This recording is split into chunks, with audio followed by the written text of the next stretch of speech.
വിശദമായ വാർത്തകളിലേക്ക്. കണ്ണൂരിലെ നൃത്താധ്യാപകൻ PN ഷാജിയുടെ മരണത്തിൽ അന്വേഷണം ഊർജിതമാക്കി. ഷാജിയുടെ പ്രാഥമിക പോസ്റ്റ്മോർട്ടം റിപ്പോർട്ട് കഴിഞ്ഞ ദിവസം പുറത്തുവിട്ടിരുന്നു. കീടനാശിനി അകത്തു ചെന്നാണ് മരണമെന്നായിരുന്നു റിപ്പോർട്ട്. അതേസമയം മൃതദേഹം പയ്യാമ്പലത്ത് സംസ്കരിക്കും. വിവരങ്ങളുമായി കണ്ണൂരിൽ നിന്നും ഞങ്ങളുടെ പ്രതിനിധി അമൽനാഥ് പാടിച്ചാൽ ചേരുന്നു. അമൽനാഥ്, എന്തൊക്കെയാണ് ഇതിന്റെ കൂടുതൽ വിവരങ്ങൾ? അജിംഷാദ്, കണ്ണൂർ സിറ്റി പോലീസിന്റെ നേതൃത്വത്തിൽ PN ഷാജിയുടെ മരണവുമായി ബന്ധപ്പെട്ട അന്വേഷണം നിലവിൽ ഊർജിതമാക്കിയിരിക്കുകയാണ്. കണ്ണൂർ സിറ്റി ഇൻസ്പെക്ടർ കൈലാസ് നാഥാണ് അന്വേഷണത്തിന് നേതൃത്വം നൽകുന്നത്. ഇതിന്റെ തുടക്കം എന്ന രീതിയിൽ കഴിഞ്ഞ ദിവസത്തോടു കൂടി തന്നെ ഇൻക്വസ്റ്റ് നടപടികളൊക്കെ തന്നെയും പൂർത്തിയാക്കിയിരുന്നു. അതിന്റെ രണ്ടാം ഘട്ടം എന്ന രീതിയിൽ സ്ഥല പരിശോധനയായിരുന്നു നടത്തിയിട്ടുണ്ടായിരുന്നത്. പ്രത്യേകിച്ച് ഷാജി മരിച്ചു കിടന്ന മുറിയും വീടും പരിസരങ്ങളിലും ഒക്കെ തന്നെയും ഫോറൻസിക് ഡിപ്പാർട്ട്മെന്റും ഫിംഗർ പ്രിന്റും അടക്കം സംഭവ സ്ഥലത്തെത്തി പരിശോധനകൾ നടത്തിയിരുന്നു. ആദ്യഘട്ടം എന്ന രീതിയിൽ പെട്ടെന്ന് നശിച്ചു പോകുന്ന തെളിവുകൾ കളക്ട് ചെയ്യുക എന്ന ഒരു രീതിയിലേക്കാണ് അന്വേഷണ സംഘം എത്തിയിട്ടുണ്ടായിരുന്നത്.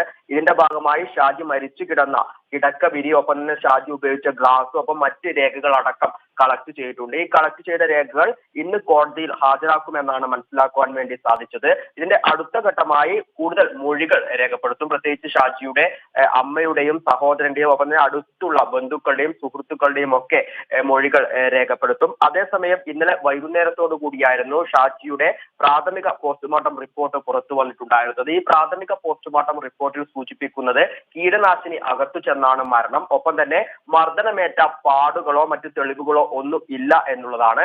അതേസമയം തന്നെ ഈ ഷാജിയുടെ മരണവുമായി ബന്ധപ്പെട്ട് ഷാജിയുടെ ബന്ധുക്കൾ, പ്രത്യേകിച്ച് അമ്മയും സഹോദരനും ഉന്നയിച്ച ഒരു ആരോപണം ഷാജിക്ക് മർദ്ദനമേറ്റിരുന്നു. ഈ മർദ്ദനമേറ്റ പാടുകൾ ഷാജിയുടെ ശരീരത്തിൽ തന്നെയുണ്ട്. ഷാജിയുടെ മുഖത്തും ഒപ്പം തന്നെ കഴുത്തിന്റെ ഒരു ഭാഗത്തുമായാണ് ഇത്തരം പാടുകൾ, കറുത്ത പാടുകൾ ഉള്ളത്. ഇത് മർദ്ദനമേറ്റതിന്റെ തെളിവാണ് എന്ന ഒരു ആരോപണം ഉയർത്തിയിരുന്നു. ഈ ആരോപണത്തിൽ തന്നെയാണ് നിലവിൽ ഈ കുടുംബാംഗങ്ങൾ ഉറച്ചു നിൽക്കുന്നത്. എന്നാൽ ഇന്നലത്തെ പ്രാഥമിക പോസ്റ്റ്മോർട്ടം റിപ്പോർട്ടിൽ ഇതിനെ അവഗണിക്കുന്ന രീതിയിലുള്ള പോസ്റ്റ്മോർട്ടം റിപ്പോർട്ടായിരുന്നു. ഇത്തരത്തിൽ മർദ്ദനത്തിന്റെ പാടുകൾ ഇല്ല എന്നാണ് പറയുന്നത്. കൂടുതൽ വിവരങ്ങൾ ഇന്ന് പോലീസ് കൈമാറുമെന്നാണ് മനസ്സിലാക്കുന്നത്. ഈ വിവരങ്ങളുടെ അടിസ്ഥാനത്തിലാണ് കൂടുതൽ വ്യക്തതകളിലേക്ക് എത്തുവാൻ വേണ്ടി സാധിക്കും. ഒപ്പം തന്നെ ഷാജിയുടെ ആന്തരിക അവയവങ്ങൾ പരിശോധനയ്ക്കായി അയച്ചിട്ടുണ്ട്. അതേസമയം തന്നെ ഷാജിയെ പെട്ടെന്ന് തന്നെ ആർക്കും സ്വാധീനിക്കാൻ വേണ്ടി സാധിക്കുന്ന ഒരു വ്യക്തിയല്ല എന്ന പ്രതികരണങ്ങളും ഷാജിയുടെ സഹപ്രവർത്തകരുടെ ഭാഗത്തു നിന്നും വന്നിട്ടുണ്ട്. ഇതേ കാര്യങ്ങൾ തന്നെയാണ് ഷാജിയുടെ അമ്മ കഴിഞ്ഞ ദിവസവും പറഞ്ഞിട്ടുണ്ടായിരുന്നത്. അമൽനാഥ്, അതുപോലെ തന്നെ ഈ വിധി നിർണയത്തിന്റെ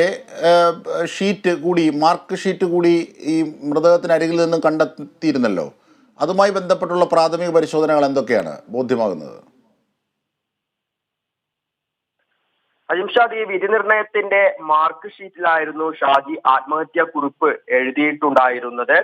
ഈ ആത്മഹത്യാ കുറിപ്പിൽ സൂചിപ്പിക്കുന്നത് താൻ നിരപരാധിയാണ് എന്നുള്ളതാണ്.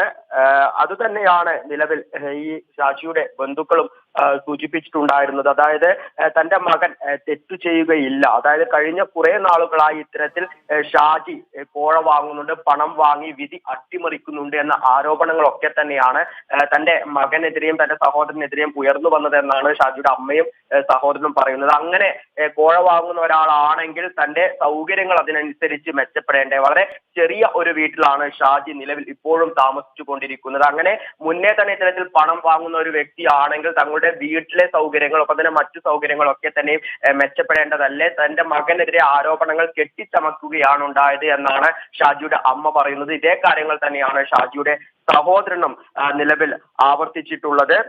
എന്തു തന്നെയായാലും കൂടുതൽ വിവരങ്ങൾ ഇന്ന് തന്നെ ഇതുമായി ബന്ധപ്പെട്ട് പുറത്തു വരുമെന്നാണ് മനസ്സിലാക്കുന്നത്. ഇതിന്റെ അടിസ്ഥാനത്തിൽ തന്നെയാണ് ഈ മർദ്ദനം ഏറ്റിട്ടുണ്ടോ എന്നതുമായി ബന്ധപ്പെട്ട വ്യക്തതകൾ ലഭിക്കേണ്ടത്. ഇന്ന് രാവിലെയോടുകൂടി ഏകദേശം 8:30 തന്നെ ഷാജിയുടെ മൃതശരീരം പൊതുദർശനത്തിന് വെച്ചിരുന്നു. താഴെ ചൊവ്വയിലെ വീട്ടിലായിരുന്നു പൊതുദർശനത്തിന് വെച്ചിട്ടുണ്ടായിരുന്നത്. ഇത് ഒരു ജില്ലയെ തന്നെ യഥാർത്ഥത്തിൽ ഞെട്ടിച്ച ഒരു സംഭവം തന്നെയായിരുന്നു ഷാജിയുടെ ഈ ഒരു മരണം. വലിയ ഒരു ഒഴുക്ക് തന്നെ, ജനങ്ങളുടെ ഒഴുക്ക് തന്നെ ഷാജിയുടെ വീട്ടിലേക്ക് ഉണ്ടായിരുന്നു. ഇന്ന് പയ്യാമ്പലത്താണ് ഷാജിയുടെ ശവസംസ്കാരം നടക്കുക. അജിംഷ.